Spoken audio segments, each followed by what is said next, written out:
24/6/2006న గౌరవ సుప్రీంకోర్టు ఇచ్చినటువంటి ఆదేశాలను దళితుల్లో వివక్షత ఉంది, మరి ఇప్పటికీ నిజాయితీ గల ఈ భారతదేశంలో నివసిస్తున్న అంటరానితనాన్ని ఆనాటి నుండి ఎన్నో విధాల ఎదుర్కొన్న తాత ముత్తాతల నుంచి ఎదుర్కొన్న దళితులు ఎదగలేదు. కాబట్టి కొందరు చదువుండి ఈ యొక్క విదేశీయ మతమైనటువంటి క్రైస్తవ మతాన్ని పుచ్చుకొని వాళ్ళు చదువులతోని కొన్ని విధానాలు సూచిస్తూ మాకు వెలుగులోకి తీసుకొచ్చిరని చెప్పి కొన్ని నాటకాల మీద వాళ్ళు ముందుకెళ్ళి వాళ్ళు భవిష్యత్తు కోసం వెళ్ళి మరియు ఆంగ్లేయుల వ్యవస్థను మరొకసారి భారతదేశానికి తీసుకొస్తున్నటువంటి వారి యొక్క స్థితిగతుల పైన మరి ఈరోజు న్యాయస్థానమైనటువంటి సుప్రీంకోర్టు ఇచ్చినటువంటి తీర్పును అంగీకరిస్తూ వారందరికీ మతం మారిన క్రైస్తవులకు బీసీసీ సర్టిఫికెట్లు జారీ చేయాలని చెప్పి ఆదేశాలు ఇచ్చింది. కాబట్టి మేము కూడా కింది స్థాయి నుండి పై స్థాయి వరకు అందరికీ మెమరాండాలు ఇస్తూ మరి గౌరవ జస్టిస్ బాలకిషన్ గారికి కూడా మేము మొన్న ఢిల్లీకి వెళ్ళి ఇవ్వడం జరిగింది. మరి ఈరోజు ఈ గడ్డపీనికి వెళ్ళి మేము ఈ తెలంగాణ సమాజానికి విజ్ఞప్తి చేస్తూ ఉన్నాం. మాకు క్రైస్తవ మతంతో ఇబ్బంది లేదు, హిందూ మతంతో మాకు అనుకూలం లేదు. కానీ మా యొక్క తరతరాల నుండి వస్తున్నటువంటి రిజర్వేషన్లను ఇప్పటికే దోసుకుపోయినరని చెప్పి మొన్న మందకృష్ణ మాదిగ గారు నేను క్రైస్తవుల సైడ్ నిలబడ్డా అన్న రోజు అర్థమైంది. కాబట్టి మాకు చాలా మందికి అర్థమైందే, కానీ సమాజానికి అర్థమైంది. ఈరోజు సమాజం అందరూ కూడా మేలుకోవాలని చెప్పి నా హిందూ దళిత సోదరులకు, మాల మాదిగలకు, 59 కులాల నివసిస్తున్న ఉపకులాలకు ఒక్కసారి చేతులెత్తి విజ్ఞప్తి చేస్తున్నా. మీ తల మీద కత్తి వచ్చింది, అది మీరు తేల్చుకుంటారా, తలలు తీసేసుకుంటారా, అది మీ చేతిలో ఉందని చెప్పి మేము విజ్ఞప్తి చేస్తున్నాం. మా ఎంబడి ఏ పార్టీ ఏ మతము ఎవరో లేరు, మాకు అన్యాయం అనిపిస్తుంది. కాబట్టి మేము ఇవాళ గ్రామ దేవతల ఎల్లమ్మ సాక్షిగా, పోషమ్మ సాక్షిగా, 9 మంది అక్కజెల్లెల సాక్షిగా పొలిమేరను కట్టినటువంటి మాల మాదిగలం. కాబట్టి మాది మేము దక్కించుకోవాలని చెప్పి మేము ఉద్యమం రూపం బయలుదేరినాం. కానీ ఈరోజు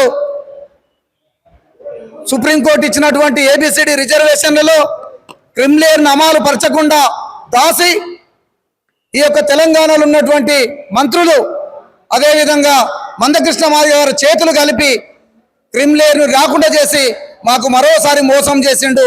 ఆ మోసాన్ని మేము ప్రజలకు చెప్పడానికి బయలుదేరినాం. కాబట్టి మాకెవరు వ్యతిరేకం కాదని చెప్పి విజ్ఞప్తి కోరుతా ఉన్నాం. అదేవిధంగా మందకృష్ణ మాదిగ గారు ఇంకో సైడ్గా నేను క్రిస్టియన్ల సైడే ఉంటున్నా అన్నందుకు ఈ యొక్క ఎండ్గా పనిచేసినటువంటి ఎంఆర్పిఎస్ సోదరులందరూ కూడా గమనించాలని చెప్పి నేను విజ్ఞప్తి చేస్తా ఉన్నాను. ఈరోజు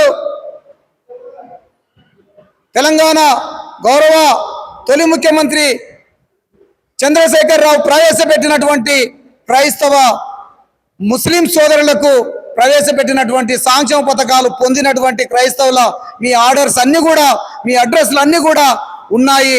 మరి అటువంటి ఆ పార్టీలో పనిచేస్తున్న ఆర్ఎస్ ప్రవీణ్ కుమార్ గారికి హెచ్చరిస్తా ఉన్నాం. నీవు ఆనాడు మా యొక్క సోదరులు ఈ విధానంలో వస్తున్న కమ్యూనిస్టు భావాలను నింపుకొని తుపాకులు బట్టి పోరాటం చేసిన రోజు, ఆ రోజు నీ ఉద్యమంలో ఉండి, మీరు ఉద్యమంలో ఉంటే నీవు ఐపీఎస్ ఉండి అందరి చంపిపిచ్చిన వాడివి. ఈరోజు అదే మా దళితులకు క్రిస్టియన్ సైడ్లో చేరినవు కదా, చిత్తుగా నిన్ను మా ఓటు చైతన్యంతో ఓడగొట్టి చూపిస్తానని చెప్పి ఖండిస్తా ఉన్నాను. అదేవిధంగా కావ్య గారు, నువ్వు ముస్లింల సైడ్ వస్తున్నావు కదా, మా ఇంట్లో కూడా బీసీలు వచ్చిండ్రు, మా కోడళ్ళు కూడా బీసీలు ఉన్నారు, మేము అక్కడికి వెళ్ళడం లేదు. కానీ నువ్వు కూడా మార్చుకోకపోతే నిన్ను చిత్తుగా ఓడగొడతాం. మేము 2 సైడ్ల కత్తికి పదునుగా ఊడ్చుకున్నాం. ఒకటి ఓటు చైతన్యం చేస్తున్నాం, బాబాసాహెబ్ అంబేద్కర్ సాక్షిగా ఓటును అమ్ముకోవద్దని చెప్పి మా ప్రజలు చైతన్యం చేస్తున్నాం. రెండవది, క్రిస్టియన్లకు బీసీ సర్టిఫికెట్ ఇప్పించి తీరుతాం అని చెప్పి చెప్తా ఉన్నాం. అదేవిధంగా మా అక్కలు, మా అమ్మలు, మా తల్లులు అందరూ కూడా గ్రామ దేవతను కొలవడానికి గ్రామ దేవతల ట్రస్టును ఏర్పాటు చేసి అక్కడ ఒక యుద్ధం చేస్తున్నాం. మేమేమి సామాన్యంగా ఉద్యమం చేస్తలేం. మాది గ్రహిస్తే మీరు తప్పకుండా మా సైడ్ వచ్చి నిలబడతారు. భారత రాజ్యాంగం ద్వారా ఎస్సీ, ఎస్టీ, బీసీ రిజర్వేషన్లు అనేది ఏర్పడడం జరిగింది. ముఖ్యంగా ఎస్సీ, ఎస్టీ రిజర్వేషన్లు అనేది ఎవరైతే సామాజికంగా వెనుకబాటుకు గురైనరో, ఎవరైతే అంటరానితనాన్ని అనుభవిస్తూ ఉన్నారో, ఎవరైతే వివక్షకు గురయ్యిండ్రో వారికి ఎస్సీ ఎస్టీ రిజర్వేషన్లు అనేది ఏర్పాటు చేయడం జరిగింది. మేము ఏదైతే నిజంగా అంటరానితనాన్ని అనుభవిస్తున్నటువంటి ఎస్సీ ఎస్టీలు ఉన్నారో వారికి మాత్రమే ఎస్సీ సర్టిఫికెట్లు ఇవ్వాలని మేము డిమాండ్ చేస్తూ ఉన్నాం. ఎందుకంటే ఇదే ఎస్సీలో ఉన్నటువంటి కొంతమంది అన్యమతాన్ని స్వీకరించి క్రిస్టియన్లుగా మారినటువంటి ఎస్సీలు ఈరోజు వాళ్లకు మతం మారితే కులం పోతా ఉన్నది. దాని ద్వారా వాళ్ళు వివక్షణ అనేది అనుభవిస్తలేరు. కాబట్టి ఏదైతే భారత రాజ్యాంగం ద్వారా మొన్న ఇచ్చినటువంటి సుప్రీంకోర్టు తీర్పు కూడా ఏమని చెప్పిందంటే, నిజంగా ఎస్సీ కులంలో ఉన్నటువంటి వాళ్ళు వివక్ష అనుభవిస్తూ ఉన్నారు కాబట్టి వాళ్ళకి ఎస్సీ హోదా అనేది కంపల్సరీ కల్పించాలని సుప్రీంకోర్టు ద్వారా కూడా తీర్పు వచ్చింది.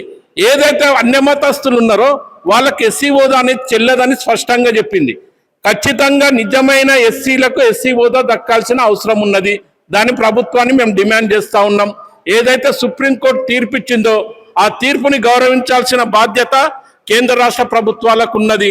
ఏదైతే ఎస్సీ వర్గీకరణ చేశారో సుప్రీంకోర్టు తీర్పు వచ్చిన ఎంబడే తెలుగు రాష్ట్రాల్లో ఏ విధంగా ఎస్సీ వర్గీకరణ చేశారో అదే విధంగా ఏదైతే నిజమైన ఎస్సీలకు న్యాయం చేయడం కోసము ఖచ్చితంగా ఇచ్చినటువంటి సుప్రీంకోర్టు తీర్పుని ఖచ్చితంగా అమలు చేయాలని కూడా మేము డిమాండ్ చేస్తూ ఉన్నాం.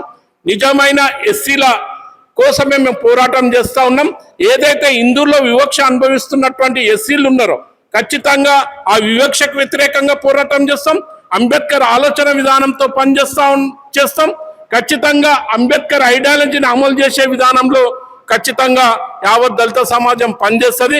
మీరు నిజంగా ఎస్సీ హోదా పొందాలనుకుంటే ఆ మతాన్ని విడిచన్నారండి. ఆ మతంలో కొనసాగుతూ ఈరోజు ఆ వివక్షని అనుభవించకుండా మీరు ఏ విధంగా ఎస్సీ హోదా అనుభవిస్తారని మేము ప్రశ్నిస్తూ ఉన్నాం.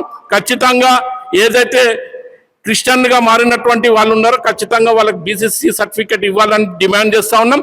అదేవిధంగా ఏదైతే రాష్ట్ర ప్రభుత్వం కూడా అదేవిధంగా జిల్లా కలెక్టర్లు కూడా అందరూ కూడా స్పందించాల్సిన అవసరం ఉన్నది.